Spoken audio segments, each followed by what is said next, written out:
Welcome to level replay for the week of the 25th to the 31st of March. Today we are going to cover Dynasty Warriors 7. Today we are going to cover Russian Attack Ex-Patriot because we couldn't find a copy of Dynasty Warriors 7. So, Russian Attack Ex-Patriot. This is the sequel to the 1985 game Russian Attack. I know what you're thinking. And yes, the name's a pun. Because you are attacking those evil, faceless Russians. No, I'm not even kidding, this is closer to the truth than you think. Only one enemy in the entire game doesn't wear a mask, and they aren't really being generous to him. So, the story. There will be spoilers here, because it's a relatively short game, and there's really no twists. It's a simple story. Meteor crashes into Russia, causing a crystal called Elysium to grow, and the Russians try to make them into weapons. Two squads of specially trained American soldiers, America, are then tasked to investigate, but then captured. You're a member of this second squad that went in, and now you're going to try and break out of prison and rescue your squad. So what do you think will happen? Break out, try to rescue your squad, find out about these Elysium weapons, maybe try and put a stop to them? Yeah, exactly that. I mean, what did you expect from a game whose three main villains can be summed up as generic evil prison guard, generic evil doctor, and generic evil general? So the end goal of the generic evil general, who's sort of the mastermind, is to take over Russia using a missile made from this Elysium, sort of threatening with it. But to be honest, we're not completely sure if this is a threat. They tell us it is, but the only other experiment with this Elysium is combining it with humans, also known as your squad, because they're captured and whatnot. And that ended up with them either exploding or making them look like a guy out of Fable who uses magic too much. So I should probably address who this guy is. This guy's a former squad mate who's tricked into thinking you betrayed him, and he's also your second boss. So what magnificent powers does this guy get from this crystal? Oh, cool, super strength, kicking down the... Oh, wait. That's right, apparently he gained the superpower of driving a bulldozer. Where did this come from? It wasn't there before. Last time I checked, you couldn't summon bulldozers using a magic and Fable. So let's talk about how the story is presented in the game.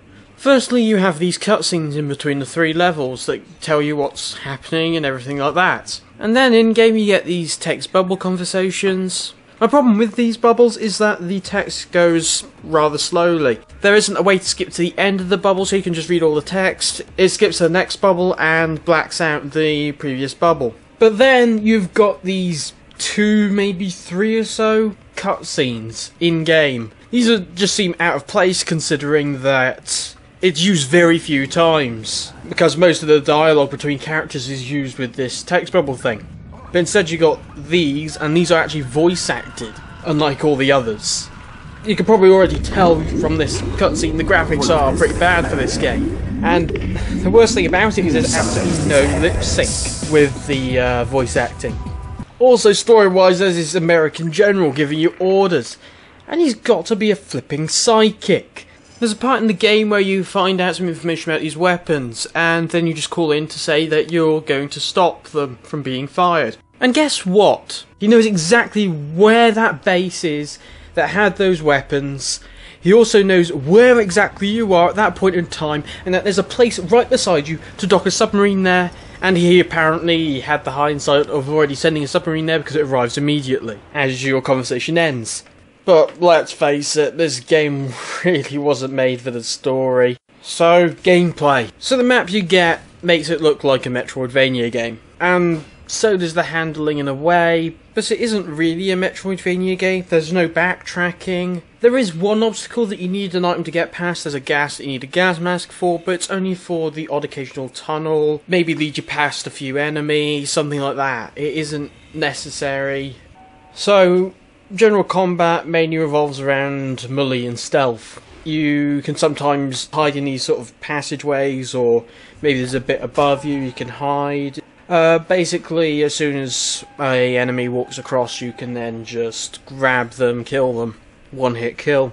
Another way of killing them with one hit is to crouch and sort of sneak behind them when they're walking the other way, and then just melee one-hit kill. You can do regular hand-to-hand combat. There are a few combos for this game that you unlock as you go along.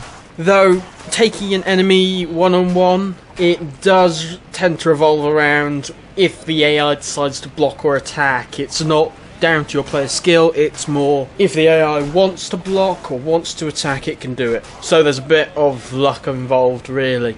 But there are some combos. There's one in particular which is especially useful because it's one while you move, and that is a sort of throw. And this is very useful throughout the game because you keep your movement, you can throw them, they can go into other enemies, knock them down, and when enemies are knocked down, you can also, if you melee them, then it will be a one-hit kill.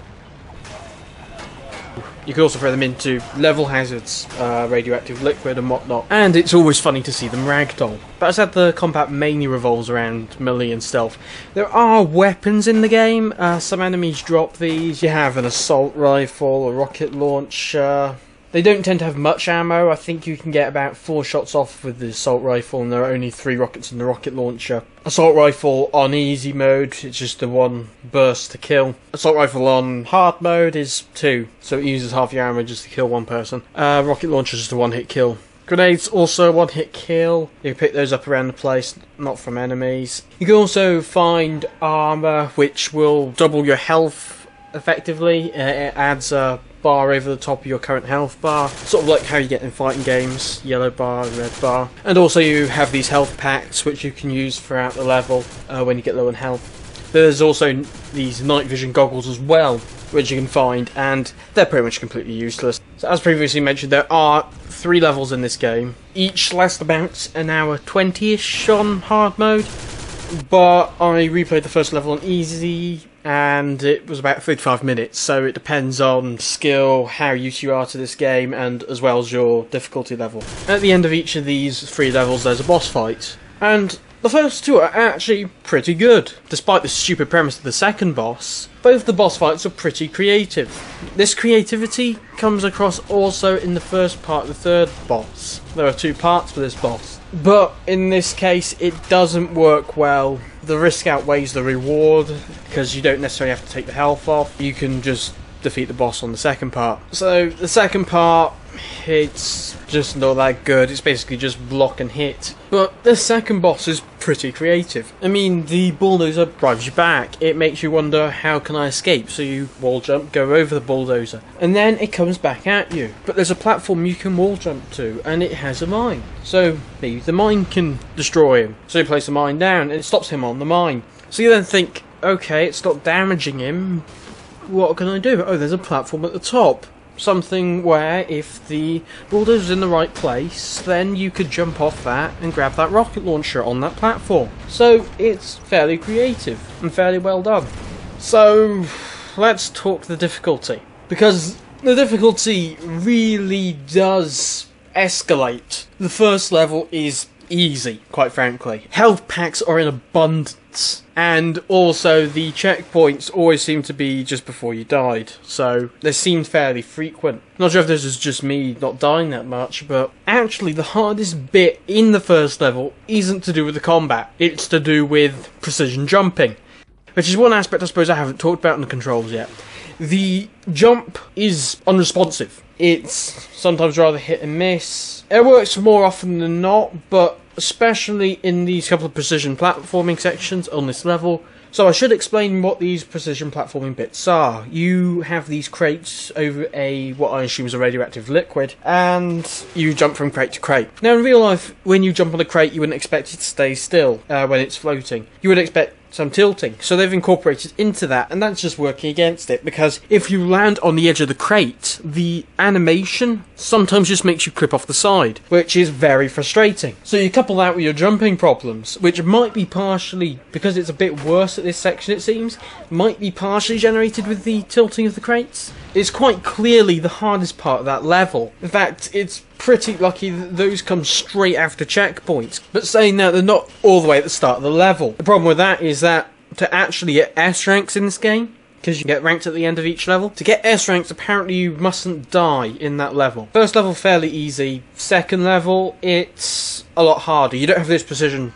platforming bits, but instead you have long gaps between checkpoints. It really does become noticeable in this level, so that can be a bit annoying at times. And this carries on to the third level. But what makes the third level even worse is, well, this guy. This guy is really annoying on hard difficulty with his double kick. And it turns out his legs are stronger than machine guns, rocket launchers, and bosses. Because he kills you in one hit.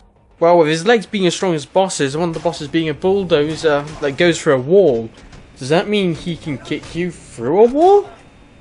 Yes. Yes, he can. Myth confirmed. So, yes, this game is fairly glitchy. The jumps, like I said, don't work that well. You've got this going through the wall business.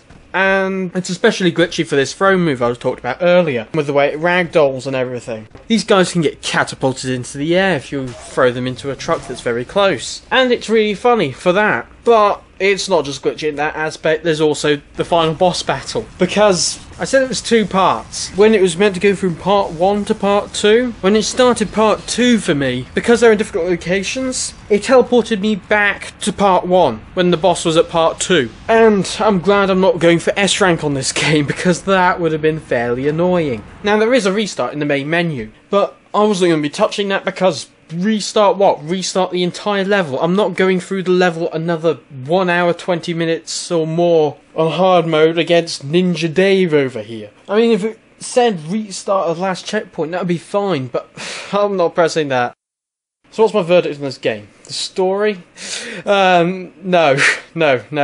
The gameplay? No. The only real thing in this game that was any good, I think, was the way they had the first 2 bosses. And if I compliment bosses in general, it's only 2/3 of the bosses in the game. It's only slightly over half. In fact, if you split the second one into 2 parts, it's only half the bosses. So what would I recommend? There's another game on Xbox Live. This is completely out of the blue. I didn't want to mention it as a comparison throughout, but get Shadow Complex. It's not exactly like this game, because the fighting doesn't revolve around stealth as much, if at all. It's more around guns, but it's a lot more fleshed out, a lot less buggy, has a better story. The jump actually works, controls better, it's better in pretty much every aspect, shall we just say. In fact, actually the only aspect that's worse than Russian Attack is the boss fights, which I've just mentioned. Because bosses in Shadow Complex just tend to run on a health bar and take cover while they shoot, and then shoot them while their guns are cooling down or whatever. But Shadow Complex is a good game, recommend it. So, thank you for watching, and back to a featured programme. It's the generic evil trio, trying to take over the world with a generic evil weapon.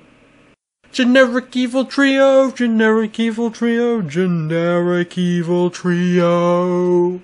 Volkov, I can't find my generic evil face mask. Don't worry, you look great without the mask. But they won't take me seriously. Why's that? Because I can't move my lips. Oh, Grinkov. Ha ha ha ha ha ha.